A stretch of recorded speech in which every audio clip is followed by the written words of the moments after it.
Existen unos grandes filósofos que hablaron al respecto. De los más grandes expositores está Bertrand Russell, está Ludwig Wittgenstein, nombres hay muchos.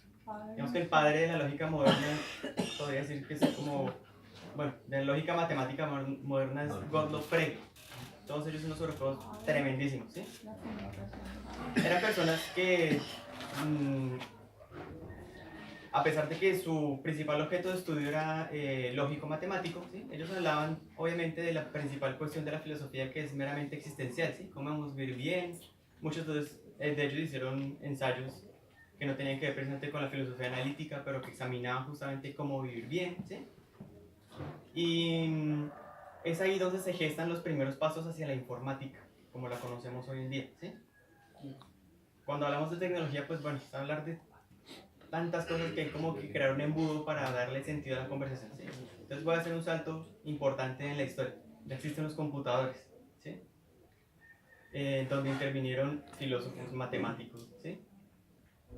En la generación de esta arquitectura.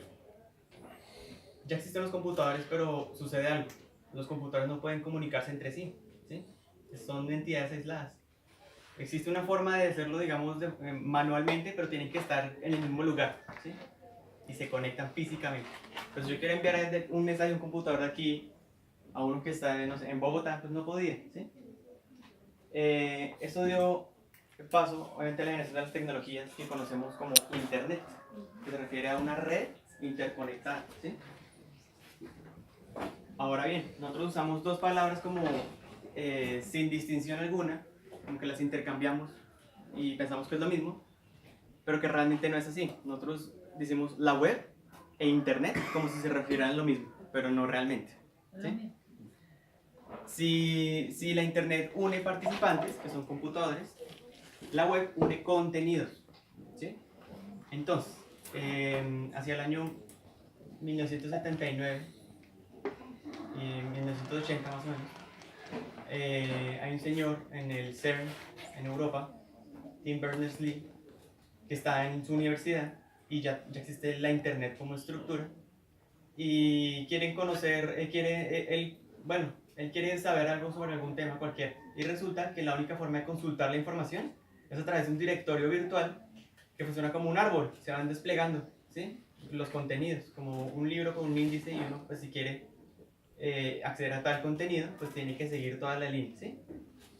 Él pensaba que eso era una forma muy poco eficiente pues, de acceder al contenido, porque obviamente el CERN es una institución con muchísima información. Entonces a él se le ocurrió, él escribió un artículo científico que tuvo una acogida impresionante, con una idea muy fundamental, y era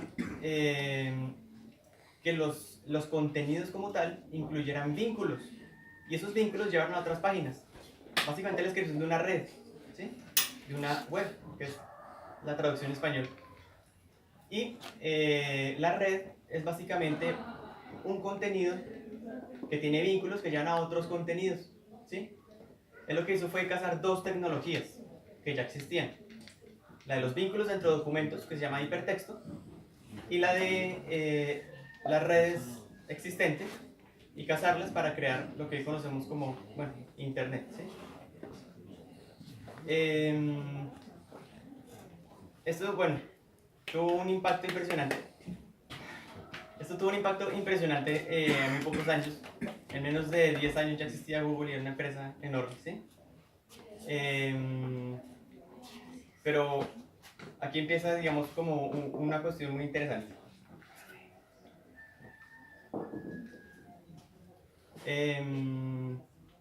La Internet, como hacia más o menos el año 2000, es que ya era un boom tecnológico impresionante,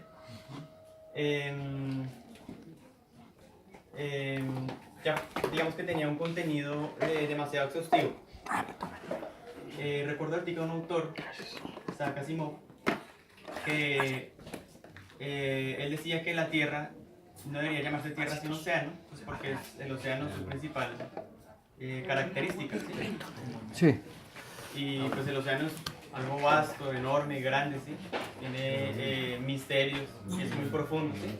Entonces, qué mejor metáfora para las personas que para referirse al Internet, que usando metáforas con el océano, ¿no? Nosotros navegamos en Internet, existen piratas informáticos, existen blogs, que pues, la raíz de blogs tiene que ver con las bitácoras, los logs de los marinos, ¿sí? Entonces toda esta terminología del océano terminó embebida en el Internet, ¿sí? El Internet, como es vasto y grande, como como un ecosistema, pues es nuestro deber cuidarlo justamente.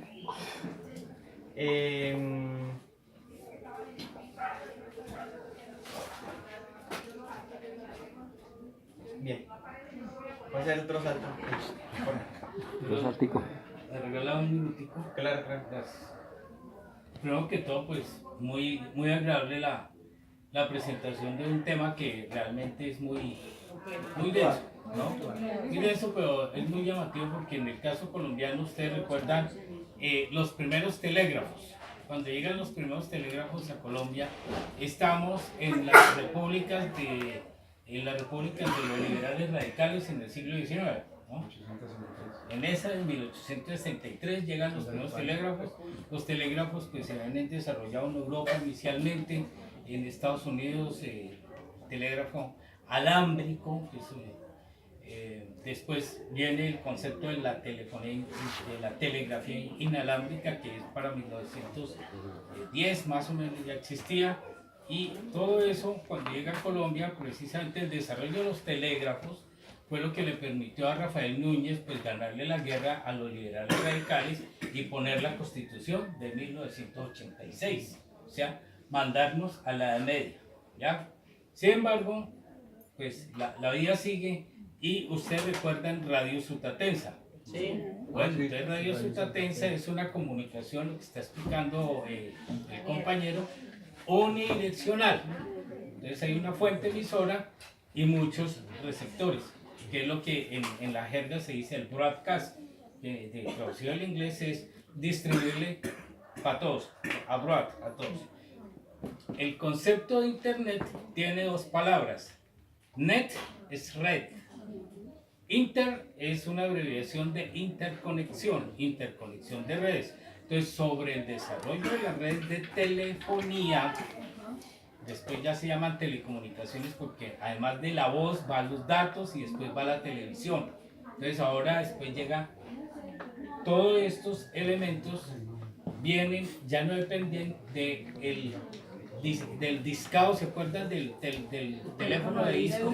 Bueno, del dedito. Entonces ahora ustedes en su celular escogen a quién van a llamar y cuando pichan la tecla send, pues se va lo que ahora se llama una trama de datos que va y busca quién es su servidor.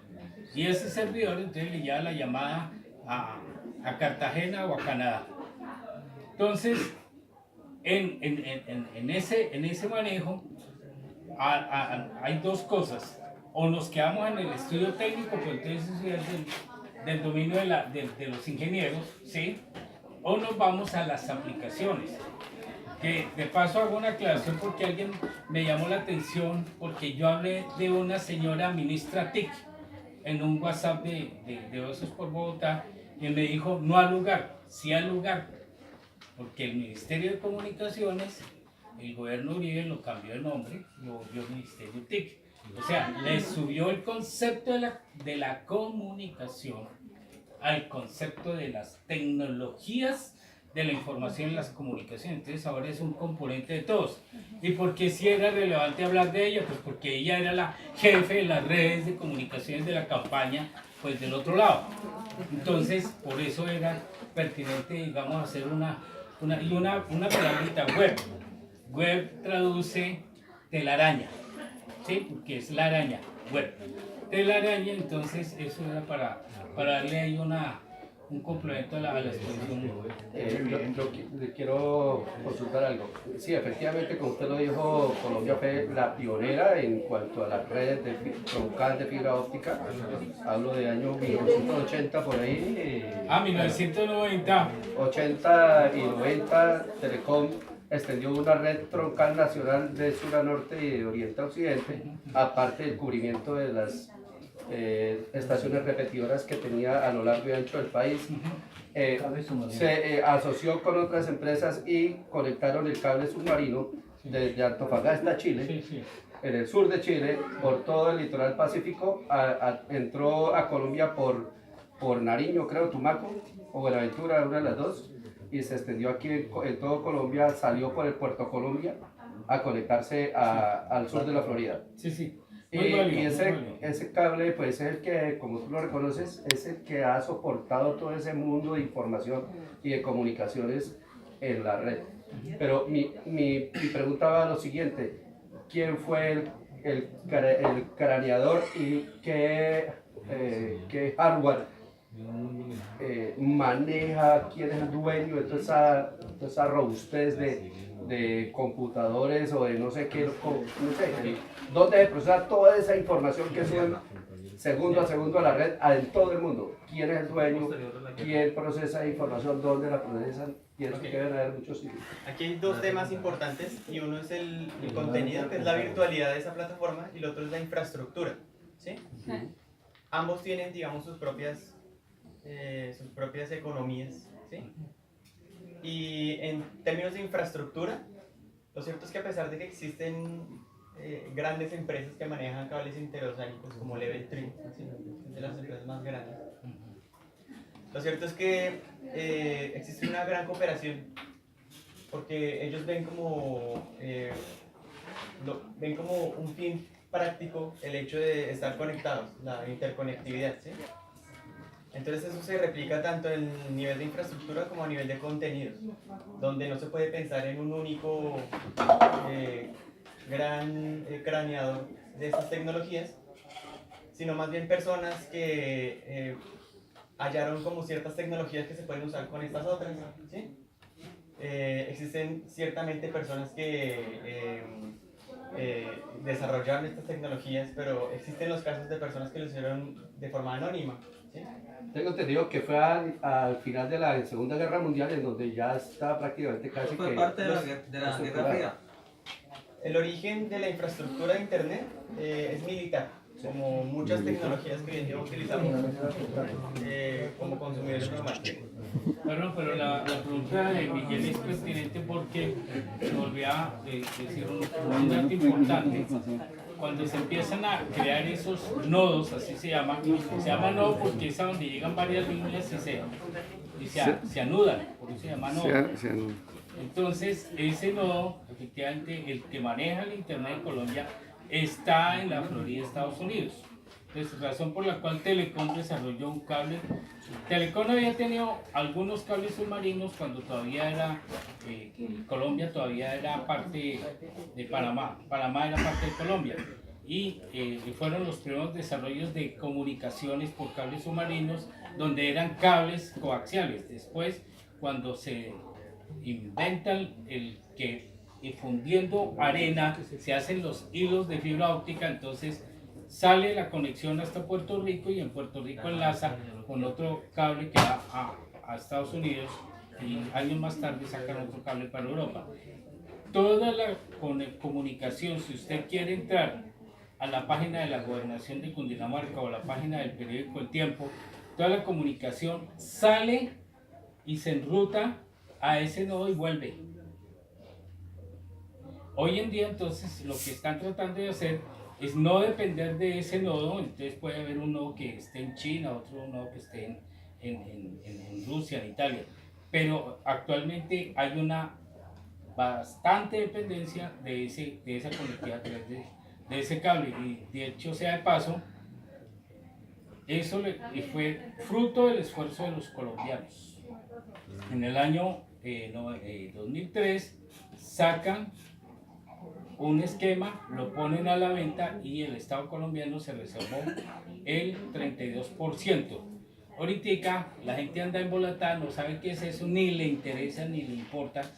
Ponen un par de economistas en los noticieros de mediodía y dicen que para el Estado colombiano eso es una inversión que no tiene futuro, cuando lo que nos está explicando el compañero es que el futuro tanto social, y Petro lo tiene claro, el nuevo espacio público se llama el ciberespacio. Los nuevos derechos, la Unión Internacional de Telecomunicaciones lo han planteado, los nuevos derechos ciudadanos de nueva generación se llaman el derecho al ciberespacio. Entonces, nosotros lo regalamos a Slim y a Movistar, ¿verdad? ¿Cierto? Hace unos días, hace unos años salió el país porque le permitía que todo, perdón, que nos estamos durmiendo. todo colombiano, no, escúcheme, El apoyo que usted nos es fundamental. Es importantísimo. Pero yo pienso solamente un dato. Todo el mundo empezó a escuchar hace 10 años que todo colombiano tiene derecho a tener un email, ¿se acuerdan? Email, entonces empezamos por el email. El compañero José nos está hablando del Twitter, del doctor Petro. Entonces esto es importante porque ya es cada vez, nosotros vemos la crema, pero por debajo de la crema, en el vaso de leche hay una cantidad de cosas que son la infraestructura, y a una nación la pueden poner a que se desarrolle económicamente y socialmente si hay buena infraestructura de internet. Si no, pues vamos a depender de lo que cobren las multinacionales. Existen ciertas regulaciones internacionales respecto a la infraestructura tecnológica a nivel virtual que regulan el acceso a la información, ¿sí? Se llama la neutralidad del Internet, Net Neutrality, ¿sí? Eso funciona básicamente permitiendo que todos tengan acceso a los sitios web, ¿sí? Ya ahorita explico bien un poquito qué es esa página con el hipervínculo, exactamente qué es y dónde está, ¿sí? Lo que busca esta normatividad es que todo el mundo pueda acceder a estos sitios web con la misma velocidad, sin decir que, por ejemplo, yo entro a Netflix y va a ser mucho más rápido que si entrara a otro proveedor como HBO, por ejemplo, ¿sí? Lo cual se presta no solamente pues, para generar problemas de acceso a algunos sitios que tengan privilegios, pues supongo que a través de regalías a quienes controlen justamente las velocidades, sino también quitando mérito a sitios que no tengan de pronto una relevancia muy importante en Internet.